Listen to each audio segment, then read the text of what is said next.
I had come to the house to collect some papers for a patent application when I found the receipt. I accidentally knocked a file folder off of the desk in our home office.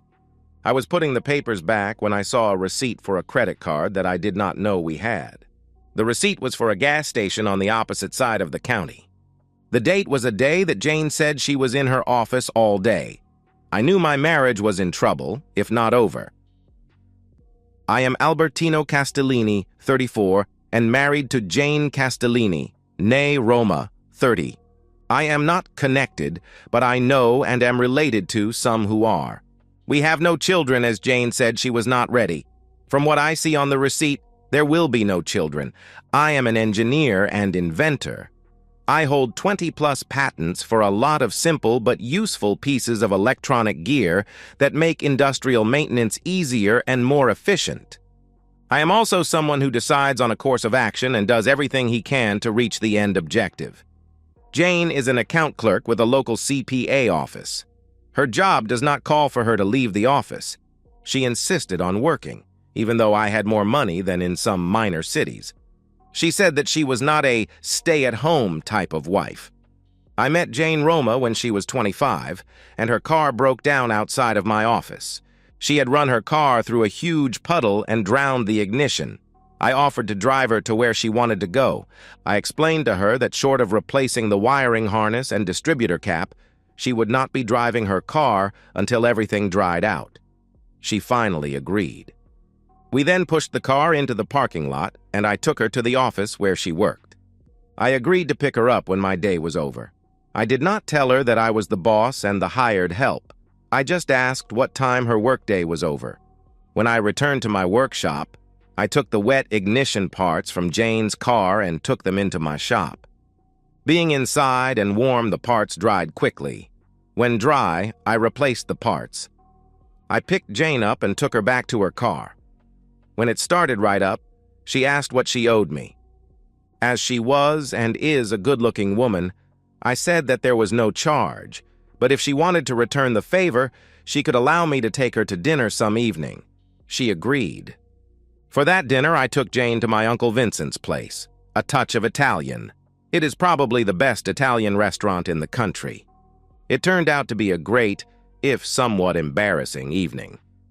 Aunt Celia came out of the kitchen and gave me the "You're so cute" cheek squeeze. Then she said, "Bertie, it's much too long for you to come here. Is this your new girlfriend?" Jane laughed and I blushed. Then Jane told Aunt Celia, "I'm not his girlfriend yet, but I am glad to see that he can blush. I am paying back a very big favor that Bertie did for me." She said Bertie with just a bit of a rub-it-in smile. I just took it as it was meant, a teasing gesture. We dated for 9 months, me exclusively, and I thought Jane said she was too. We had many great times. She never refused a date with me, and on Valentine's Day at Uncle Vincent's, I asked her to marry me. I got a shock when she said she was not ready. I was hurt and asked what was missing that would let her get ready. I was shocked again when she said that she needed to be exclusive to the man she was to marry. I was devastated. I was angry. I asked Jane that if she had not been exclusive to me, why did she let me think she was being exclusive? And when did she have time to date, other than weeknights? Jane angrily came back with, "I never said I was exclusive. I am dating others. You are the main guy, but I am not ready to be exclusive, much less get married," she added. "If I was ready, you would be the one."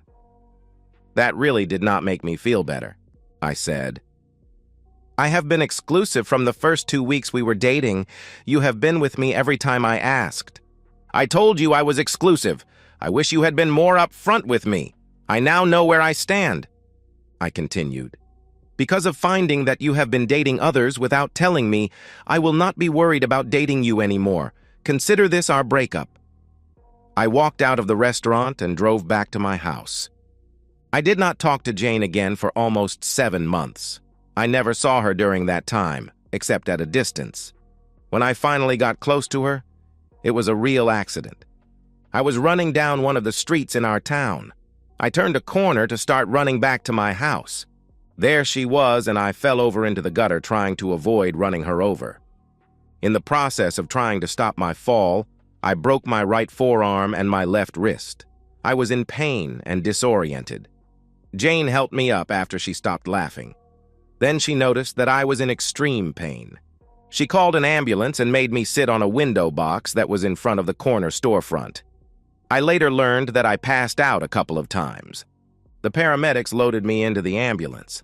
That was the last thing I remember until I woke in a room that had curtains in the typical hospital area. The doctor came in and informed me that they were taking me into surgery, but they wanted to wait until I regained consciousness. He explained that they were not sure why I passed out and were worried about why I became unconscious in the first place. He went on to explain that the wrist fracture was a simple one. He explained that he was planning on using a stainless rod to fix the major forearm bone that was broken in several places. He also said that because there was no internal bleeding and no head injury, he believed that the consciousness problem was most likely from shock. He said that since my athletic activity-induced blood pressure was normally very low, I was much more prone to shock. When I came awake, I was in the recovery room. The doctor told me everything went well, and other than some major scars at the surgical sites, I will be as good as new. He then said that he wanted me to stay in the hospital for a couple of days to ensure that I didn't develop an infection. Once I was in the room, I called my parents, and they said they would come into town the next day to visit.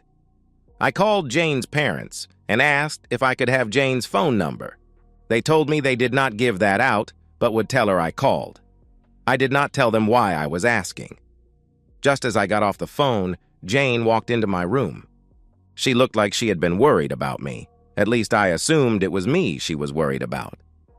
The first thing she did was try to apologize for laughing when I fell. I waved it off and told her that it was pretty funny, until we both realized that I was hurt. Then I commented that from now on I would confine my running to a track. Jane then asked what the damage was and what recovery was going to involve. I told her what the doctor had told me. Jane then told me that I had passed out a couple of times while we were waiting for the paramedics. She asked if the doctor had said anything. I explained about the low blood pressure. Jane was in my room every evening. She was there when I had a big setback. I had started talking incoherently. The doctors discovered that I had an infection at the surgical site. It was virulent because of my weakened condition. I ended up staying in the hospital for over 2 weeks. The stitches came out after the infection occurred. The surgical sites were left open to allow drainage. When the infection was gone, the sites were restitched. When I finally went home, Jane was over to my house as much as she could be. She even stayed in one of my spare bedrooms during the week. One evening, I got up the nerve to ask her why. I made a series of major mistakes when I told you I was dating others.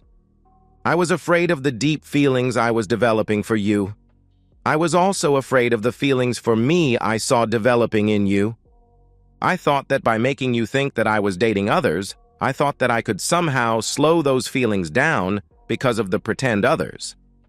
When you basically told me to kiss off, I discovered that I was wrong. The feelings were as strong or stronger, and you were gone. I then said, "Would you like to go out with me sometime once I am capable of doing for myself again?" "Yes," she said. "I want that very much.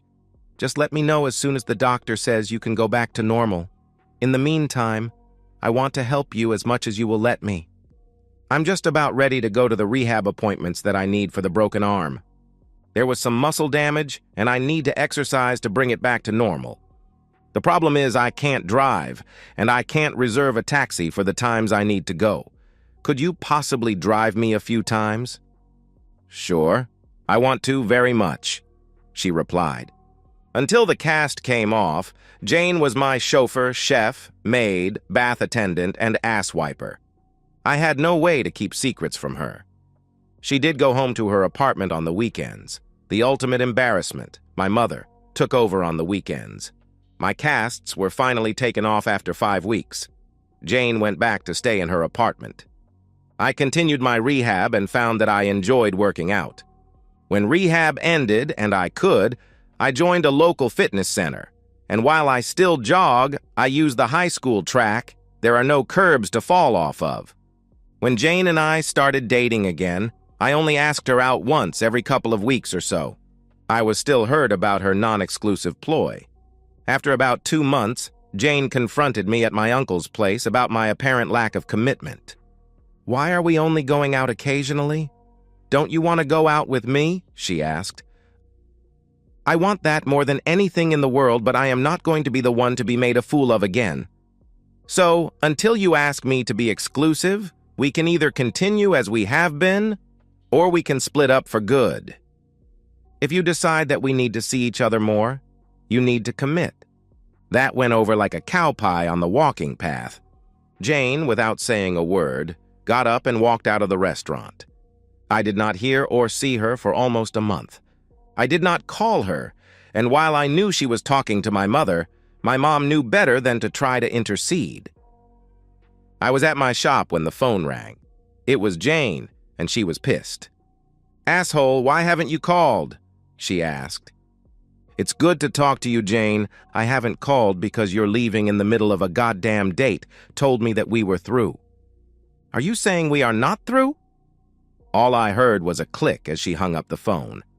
If that was the end, then this would be a very short story. Jane called again a week or so later and apologized for leaving the date and for hanging up on me. Then she said words that knocked me on my ass. "Bertie, I love you, but you have an annoying habit of being right all the fucking time. I lied, and you took it. I left, and you took it. I got mad, and you took it. Then you explained why, and I got mad again. You make me crazy because you never seem to get angry even when I hurt you. I love you, asshole. And if it takes the rest of my life, I'm going to marry you. What do you think of that, huh?" "Yes." And then I heard the phone drop, and a deep belly laugh came from the dropped phone. Then all I heard was a click. 15 minutes later, my shop door burst open and Jane jumped into my lap. She kissed me, cried, kissed me again, and cried some more. She was trying to talk and kiss me and hug me and punch me in the chest all at the same time. When she finally calmed down, I got her going again when I said, "My love, I needed the kisses, but you punch like a girl. You need to put more emotion behind the punch. Do you want me to show you?" She started laughing and crying again and finally said, "I am exclusive. Is that okay? I love you. I want you. And I need you." Being the eloquent soul that I am, I said, "Yes." Then I picked her up and kissed her as I carried her to my car. I opened the door, reached into the console, and brought out a ring box that had been with me for more than 2 years. I set Jane on the hood of my car and slipped the ring on her finger and said, "Jane Roma, you are the reason I breathe, the reason I wake up in the morning, the reason I watch the stars at night. I want you in my life. I want you to be my life. I need you as my partner. Will you marry me?" Being just as articulate as I was, she answered, "Yes." We invited every one of our local family to dinner at Vincent's.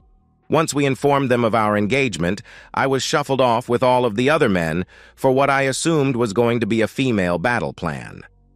We did all of the moderately normal things. Jane had a bridal shower, and I had a bachelor party, both of which were tame by modern standards.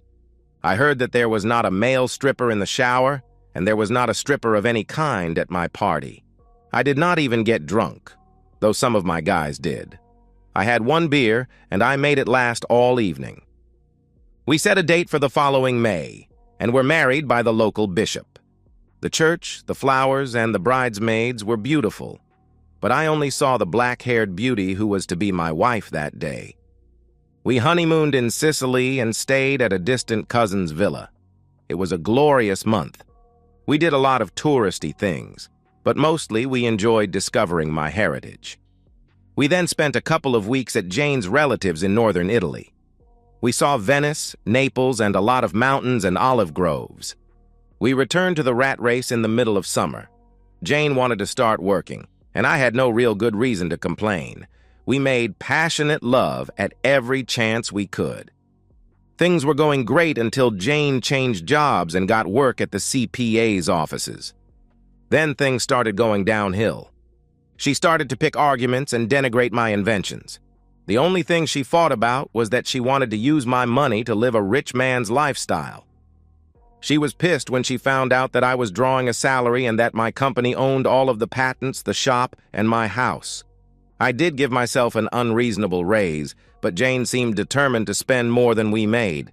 I stopped those arguments when I gave Jane a debit card with a daily limit and told her that from then on, she was to either contribute half of the living expenses or quit working. She ran home to Mama. Mama would have none of it. She called me, and when I told her what we were fighting about, she cut up Jane's debit card and sent her back to me. Things got even frostier when I showed her how much half of the expenses were from the previous month. They were several $100s more than her entire take-home money. The spending was immediately under control. Then Jane started to complain about just about everything. We did not go out, we did not entertain. Things in our love life got frosty also. I had finally heard enough of, I'm too tired, I'm not in the mood. I moved to the guest bedroom and suddenly, I was an uncaring bastard. Jane started drinking every night, not to the point of getting drunk, but 2 or 3 glasses of wine and a couple of mixed drinks. Then when she had fortified herself enough, the complaints and the screaming would start. I was tired of it, but in my family, divorce was not a viable option. I finally put a computer and a large screen TV in the bedroom I was using and went in there and locked the door after supper every night. I found things to do on the weekend, so I wasn't around except for meals. This went on until I finally got a brainstorm and recorded one of her most vicious rants. I took the recording and put it on an endless loop and started playing it as soon as I heard Jane come out of her bedroom for work. I kept it up for 3 days before I heard a knock on the door to what I now thought of as my room. Jane was standing in the doorway crying when I opened the door. She reached up to grab my neck, but I pulled away and she started wailing.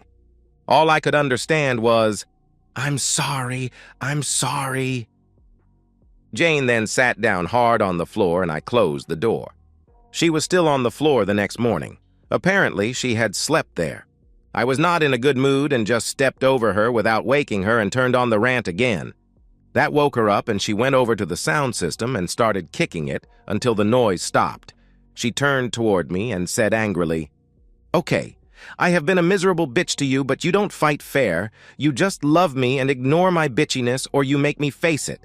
She continued, "I have faced it, and I will find a shrink or a therapist and see if I can't figure out why I am this way.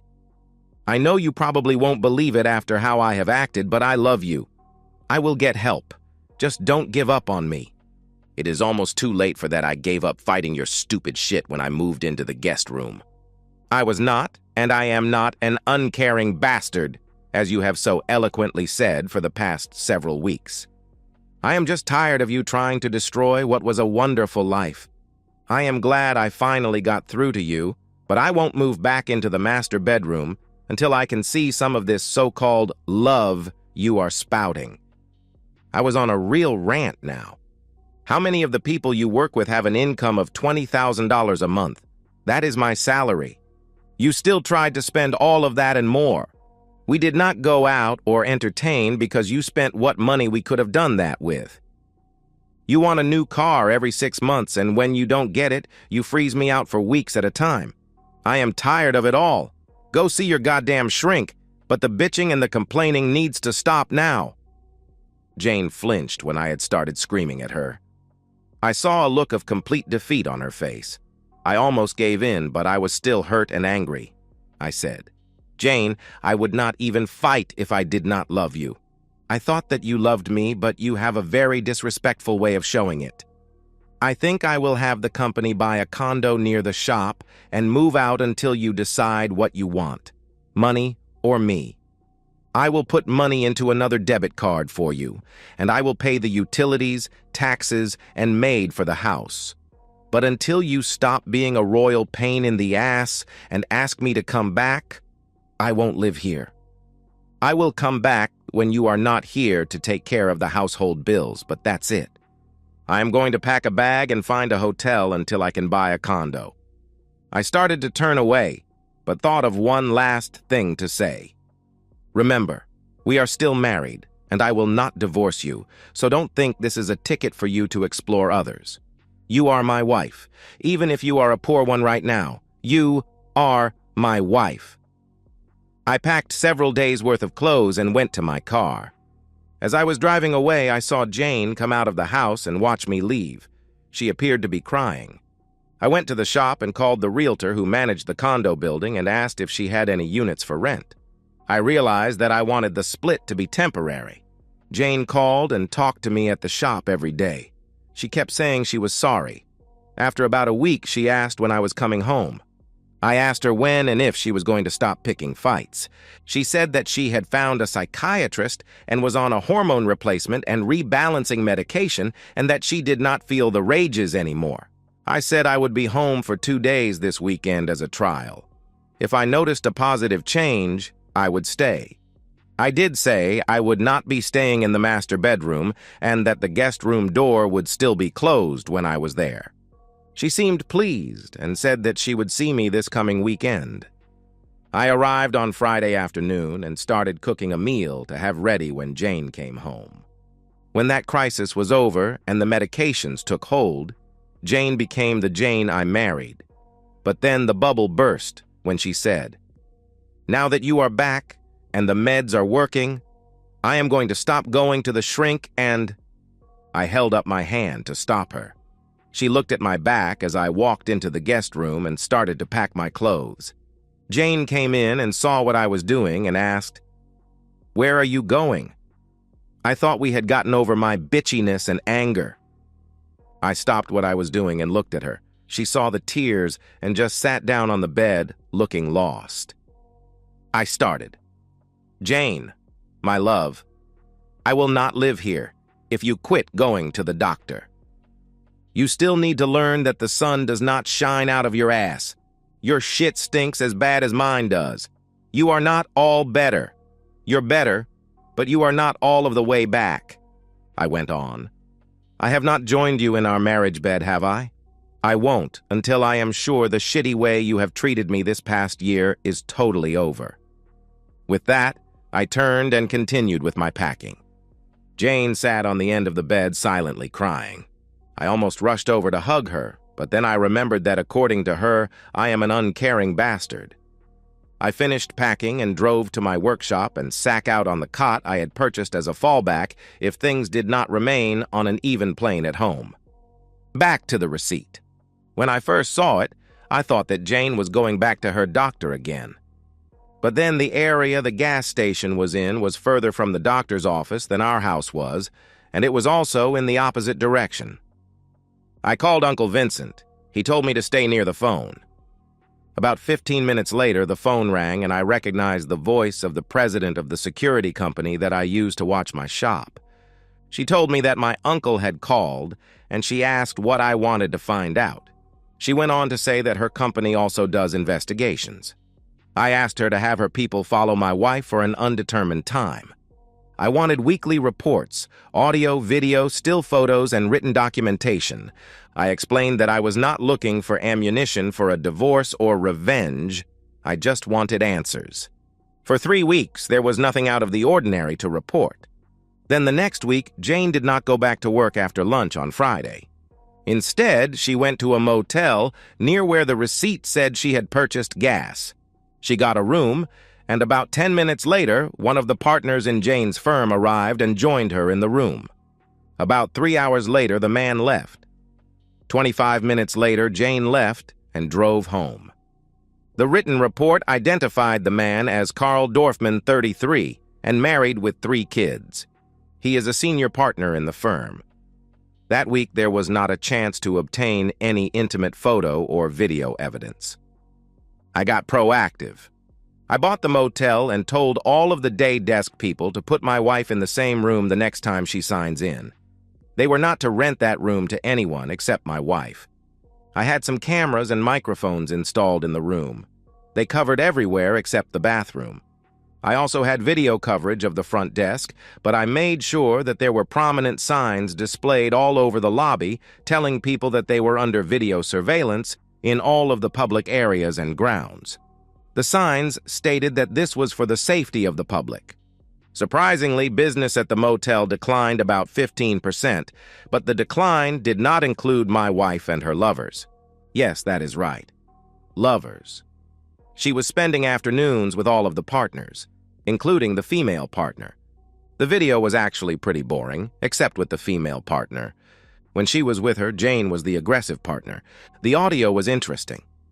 It seems that the partners were blackmailing Jane with threats of prosecution because she took a small amount from a client's account. She had been used as a toy for just about the entire time she was a bitch to me. After 2 weeks, I had seen enough. I stopped the investigation and had all of the reports and other information. I called Uncle Vincent and asked him to contact some friends and take care of the partners. I did not want Jane to be hurt. I explained that I would deal with her. The partners and their firm started to have some setbacks. The 3 married partners were suddenly dealing with divorce. The lesbian partner was involved in an altercation with an aggressive lady and had several injuries before the fight could be ended. One of the male partners was mugged coming out of a bar. Another was involved and injured in a hit-and-run accident. The 3rd male partner, Mr. Dorfman, was hurt during an armed robbery at his apartment after his wife kicked him out. The firm lost most of its clients when some of the videos, Jane's face was pixelated out, were sent to their accounting offices. Jane did not get off clean. The embezzlement was disclosed to the police, and she was convicted of it. She got a 5-year sentence and had to make restitution.